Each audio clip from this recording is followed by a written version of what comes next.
apprendre à manifester? Vous avez déjà essayé des méthodes, ça n'a pas fonctionné et vous voulez réitérer avec un autre procédé, un autre processus? Eh bien, c'est ce que nous allons voir dans les prochaines séries de vidéos. Enfin, on y arrive. On va pouvoir considérer que la manifestation, c'est comme un sport. Avant d'entamer l'activité sportive par elle-même, parce que la manifestation, c'est vraiment une activité sportive à l'intérieur de soi, ça je vous le garantis, eh bien, on va d'abord s'équiper, tout simplement. S'équiper de façon adéquate. Et l'équipement pour commencer à manifester, eh bien, c'est de faire le check et de modifier éventuellement son estime de soi. C'est ce qu'on appelle en anglais le mindset, parce que c'est aussi des techniques qui sont issues, qui viennent beaucoup des États-Unis, et que malheureusement on ne traduit pas avec notre langage français, qui ne donnera pas le même sens. Donc moi je tiens vraiment à trouver le mot juste, le mot qui va parler à un français francophone. Donc l'estime de soi, eh bien c'est pas quelque chose d'inné pour tout le monde. Et il n'y a pas beaucoup de méthodes ou de techniques. On vous dit, voilà, on vous conseille. On vous dit, si vous ne travaillez pas l'estime de vous, comment on fait pour travailler l'estime de soi? C'est quelque chose qui a été très abîmé depuis l'enfance. Il ne faut pas rêver. Et c'est pour tout le monde pareil. Alors moi, je vous propose un exercice pour vraiment bien comprendre ce qu'est l'estime de soi. D'abord, l'estime de soi, ce sera en 2 chapitres. Il y a le calibrage et il y a l'équilibre. L'estime de soi, c'est le cœur en fait. C'est hyper important de bien s'équiper avant de manifester parce que ce qu'on va manifester le mieux, c'est à travers le sentiment et donc à travers le cœur. Donc le calibrage. Le calibrage, eh bien voilà, je vous propose cet exercice-là pour savoir exactement où vous en êtes au niveau de l'estime de vous. Parce que c'est pas facile de se regarder par l'intérieur. Et l'extérieur, eh bien, nous renvoie ce qu'on a à l'intérieur. Donc on va s'en servir. Le premier exercice, donc, qui va répondre au calibrage de l'estime de soi, savoir si on a une petite estime de soi, une grosse estime de soi. Parce que si on veut manifester des changements très importants, voire carrément inverser le cours de sa vie, l'estime de soi, l'intérêt est énorme. Si vous avez des gros projets de vie, des choses qui vont vraiment impliquer beaucoup d'énergie, beaucoup de personnes, beaucoup d'argent, beaucoup, il vous faut une estime de vous très grande. Vous êtes un réceptacle en fait de la manifestation. Donc avec un petit réceptacle, vous ne pouvez manifester et ne recevoir qu'un tout petit peu. Vous ne pouvez pas recevoir plus que l'estime de vous en fait. Si au contraire vous êtes un grand réceptacle, un grand cœur, eh bien vous allez pouvoir recevoir énormément. Et donc réaliser des très grands projets de vie. Et c'est pour ça qu'on verra l'équilibre après. Donc le calibrage, eh bien voici l'exercice. Très simple, mais il faut bien prendre le temps de le faire. Prenez un papier, un crayon, c'est une liste. Vous allez rédiger à partir de « j'estime les gens qui ». Et c'est à partir de ça que vous allez faire votre liste. Par exemple, j'estime les gens qui sont toujours loyaux, toujours droits dans leurs bottes. Ou alors, j'ai beaucoup d'estime pour les gens qui sont altruistes, qui donnent sans calcul, quand ils donnent. J'estime les gens qui réussissent. J'estime les gens qui ne changent pas d'avis tous les 4 matins. J'estime les gens qui ne sont pas influençables. J'estime les gens qui savent se remettre en question. J'estime les gens qui s'épanouissent malgré leurs difficultés de vie. J'estime les gens qui font preuve de résilience par rapport à ce qu'ils ont vécu. J'estime les gens qui ont réussi dans la vie matérielle. J'estime les gens qui, je sais pas moi, qui savent convaincre les autres. Ça, c'est une liste qui est personnelle. Elle est vraiment indépendante de chacune des personnes, de chacun de vous. Il n'y a pas une liste exhaustive en plus. Et il faut bien prendre le temps de la faire. J'estime, ça veut dire que je me mets à un pied d'égalité, en réalité. Parce que ce que je vois de l'autre, c'est ce que je porte en moi. Aussi bien dans le négatif que dans le positif. Si je vois une personne hyper égoïste, eh bien, ça devrait faire écho en disant, ben ouais, mais en fait, je lui reproche d'être égoïste, mais moi, à ma mesure, je suis égoïste. Vous voyez? Et c'est dans le bien comme dans le mal. Si vous dites toujours, oh, mais cette personne-là, je la vois gentille, honnête, etc. Mais c'est vous. C'est des qualités que vous reconnaissez, qui sont en vibration avec les vôtres, que vous reconnaissez chez l'autre. Vrai ou pas vrai, mais c'est ce que vous reconnaissez vous. Donc, quand vous faites votre liste, j'estime les gens qui, c'est-à-dire que vous mettiez au pied d'égalité avec ces personnes-là, et en fait, c'est ce que vous êtes. J'estime les gens qui sont droits dans leurs bottes, c'est vous qui êtes droit dans leurs bottes, dans votre boîte. Ou en tout cas, c'est ce que vous tendez à être, c'est ce que vous voulez être. Donc ça, c'est très important. Cette liste, elle est très importante. C'est le point de départ. On chausse les bonnes baskets pour aller faire le training, quoi. Une fois qu'on a fait cette liste, on peut la faire en plusieurs jours. Hein. On va noter ce qui nous passe par la tête, etc. En plusieurs jours. Hein. C'est pas quelque chose qu'on fait en 5 minutes. Hein. On prend le temps de réfléchir. Qu'est-ce que j'estime comme style de personne? Des personnes qui sont comme ci, comme ça, qui font ci, qui font ça. On prend le temps, on prend son petit carnet. Hein. De toute façon, à manifestation, on se prend un petit carnet. Hein. Et puis, bien tous les jours, on se dit, ou alors quand on a, mais oui, j'estime les gens qui font preuve d'anticipation. J'estime les gens qui, en fait, sont prévenants par rapport aux autres, sont capables de cette délicatesse. J'estime les gens qui sont courtois, etc., etc. Et ça peut venir comme ça pendant 2-3 jours. Donc vous faites votre liste, et ensuite vous la relisez avec le « je ». Non pas j'estime les gens qui, mais je suis. Je tends à être cette personne, c'est ça que je veux être. Et vous allez voir que l'estime de vous, elle va grandir. Et c'est un exercice très important avant de commencer, même le désir de manifester quelque chose, parce que c'est quelque chose qui va vous rattraper obligatoirement. Si vous partez faire un footing dans la montagne sans avoir mis vos baskets, ça va vous rattraper, c'est évident. Et bien l'estime de soi, ça va vous rattraper aussi si c'est pas calé. Parce que dans la manifestation, on a affaire à beaucoup de déboires. C'est pas facile de manifester quelque chose, surtout quand on change vraiment d'optique et de réalité et de vie.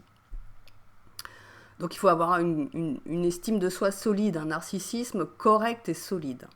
Et ça évitera que ça vous rattrape quand vous allez devoir persévérer, quand vous allez rater, quand vous allez... Parce que l'estime de vous, vous allez en perdre une grosse partie dans le chemin, hein. Faut pas rêver. Hein.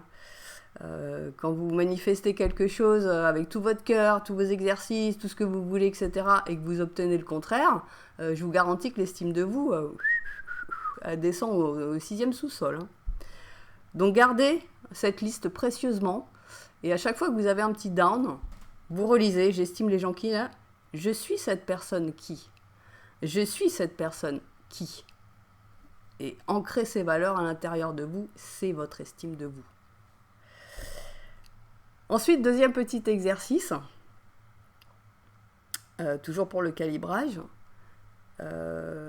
C'est une seconde liste. C'est pas obligatoire, mais c'est intéressant de le faire. faites le même genre de liste avec le début de phrase. J'admire les gens qui. J'admire les gens qui, c'est quelque chose qui peut vous projeter dans le futur.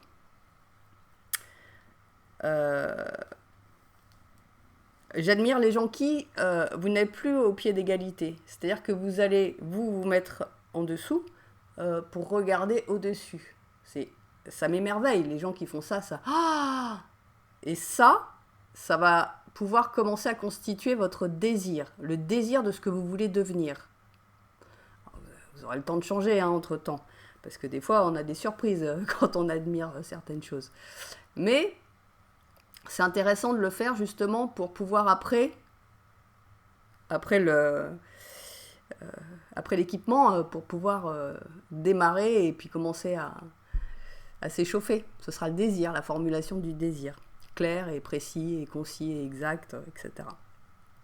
Donc j'admire les gens qui, trouvent des vaccins contre des maladies incurables. J'admire les gens qui, etc. Ça doit vous venir spontanément, parce qu'en plus, ça va vous donner déjà une petite approximation de votre univers personnel.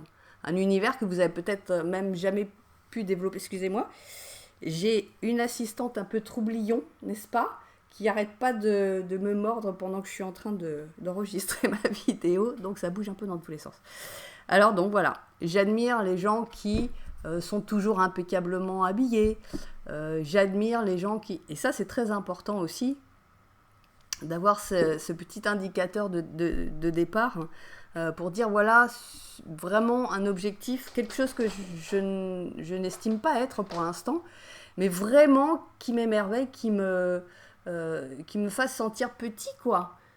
Et le but du jeu, ça va être justement de remonter et d'être au même niveau. Pour dire, bah voilà, je n'admire plus ça, j'estime ces gens-là, et c'est à ça que je tends, j'y suis. Voilà, ça c'était les 2 premiers exercices pour calibrer un petit peu l'estime de soi, voir où on en est, vers quoi on veut tendre, à quoi on veut ressembler, qu'est-ce qui je sais pas si je vais y arriver, qu'est-ce qui va résonner en nous, etc., etc. Maintenant, on va voir le 2e chapitre de l'estime de soi qui est l'équilibre.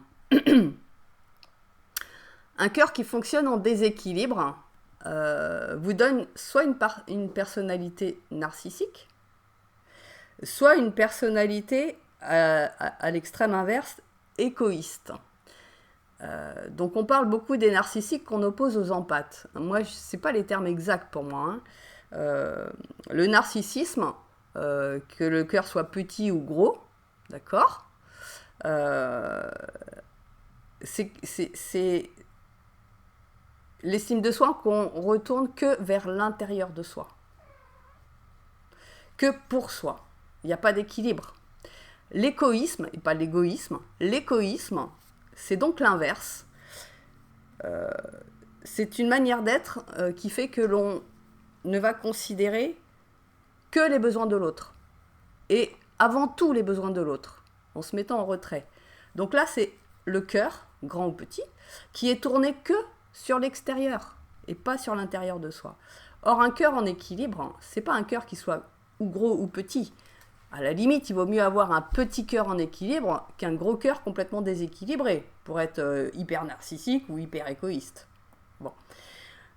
Le cœur a besoin d'être en équilibre entre soi et l'autre. C'est comme ça que ça fonctionne le mieux. Je sais pas ce que je vais en faire de cette crevette. Ah! Et plus vous êtes assidu sur cet équilibre entre votre intérieur et votre extérieur, mieux vous fonctionnerez. Avoir un narcissisme solide, correct, c'est-à-dire un ego à sa place, petite coupure, donc je reprends, un ego à sa place qui vous permette d'avoir autant de respect pour vous que vous en avez pour les autres à l'extérieur, qui vous permettent de donner autant que de recevoir, de vous donner à vous autant que vous allez donner aux autres, etc., etc. Vous prenez un verbe et vous le, vous le conjuguez vers vous et vers l'extérieur. Il faut que ce soit en équilibre. Voilà, ça c'est l'idée générale de l'équilibrage. Je vais vous donner un exemple. Bon, m'attaquez pas sur l'exemple, je le prends pour vous expliquer. Hein. Je veux pas des opinions ou ce qui s'est passé, ce qui s'est pas passé, je m'en fous. Je considère juste l'exemple, pour un exemple. Prenez l'abbé Pierre. L'abbé Pierre, très grand cœur, sinon il n'aurait pas manifesté tout ce qu'il a manifesté, il n'aurait jamais pu créer tout ce qu'il a créé s'il avait un petit cœur. Donc un grand cœur, mais un grand cœur égoïste, c'est-à-dire qu'il a fait passer les besoins des autres avant ses besoins propres. Et qu'est-ce qui s'est passé pour lui au final? Il a déconsidéré ses besoins, il les a déniés, puisque sa profession faisait en sorte qu'il n'avait pas le droit moral de prendre en charge ses propres besoins d'homme, humain. Et c'est ce qui l'a rattrapé.